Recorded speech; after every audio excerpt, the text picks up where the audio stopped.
রাজধানীর wireless rail gate এলাকায় ৩৬ নম্বর ওয়ার্ডের বিএনপির সিনিয়র যুগ্ম সাধারণ সম্পাদক বাবুল হাওলাদারের বিরুদ্ধে দখল, চাঁদাবাজি ও স্থানীয়দের ভয়ভীতি দেখানোর অভিযোগ উঠেছে। ভাড়া না দেওয়া থেকে শুরু করে ঘর দখল, ব্যবসায়ীদের কাছ থেকে চাঁদা আদায় এবং প্রতিবাদ করলেই মারধরের অভিযোগ তুলেছেন ভুক্তভোগীরা।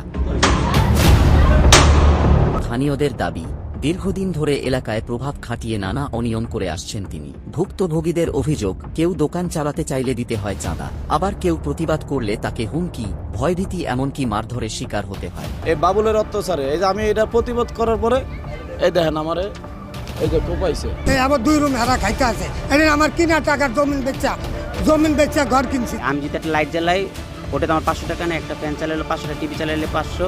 বাবুল ভাই আর ওনার লোকজন আছে, মামুন, তহিদ, ওরা এগুলা বিদ্যুৎ বিল উঠাই নেবে। আমার একটা রুমেরও ভাড়া দিতে আসে না, ভাড়া খুঁজতে চাইলে ওরা আঙ্গুরের মারধর করতে। স্থানীয় এক বাড়ির মালিক অভিযোগ করেন, দীর্ঘদিন ভাড়া পরিশোধ না করেও উল্টো তাকে হুমকি দিয়ে আসছেন বাবুল হাওলাদার। ভাড়া চাইতে গেলে পুলিশের ভয় দেখানো সহ নানা হুমকি দেওয়া হয় বলেও দাবি তার।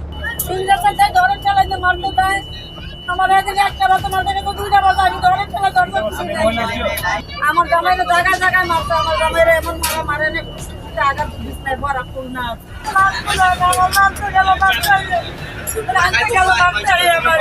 এছাড়া কয়েকজন ভাড়াটিয়ার অভিযোগ, বাড়ির প্রকৃত মালিক থাকা সত্ত্বেও বাবুল হাওলাদার নিজেকে নিয়ন্ত্রক দাবি করে তাদের কাছ থেকে ভাড়া আদায় করেন। কেউ প্রকৃত মালিককে ভাড়া দিলে পরে হুমকি ও হয়রানির মুখে পড়তে হয়। ভাড়া কইছে 6000 দিত না, অপরও দিত না, কইছে ভাড়া আমরা খান, আমার আতার পয়সা নিলে ভাড়া দিব। ইন্নাস বারবার ওটানে আপনার ওই বাবুল ভাই যে মার হতে একজনে নেই, মানে বাবুল ভাইকে যারা করে দিয়েছে আমি তারা দিই বহুত দিন করে, তো 6-5 মাস। আমাদের বলা হয় ভাড়া তাকে দিতে হবে, মালিককে দিলে পরে সমস্যা হবে, মারধর করবে, এমন ভয় দেখানো হয়। আমরা কোথাও পাই না, ভাড়া নাই মামু, এই বস্তির নেতা থাকে, বাউল মিয়ার লগে থাকে, হালকা দিয়ে শেষ নিয়ে নিচে তালাই একবার নিচে মনি ইয়া বড় অন্য মামু। স্থানীয়রা আরও অভিযোগ করেন, কোনো বিরোধ তৈরি হলে বাবুল হাওলাদারের পরিবারের সদস্যরাও লাঠি সোঁটা নিয়ে রাস্তায় নেমে পড়েন। তার স্ত্রী ও ছেলের বিরুদ্ধেও মারধরের অভিযোগ তুলেছেন এলাকাবাসী।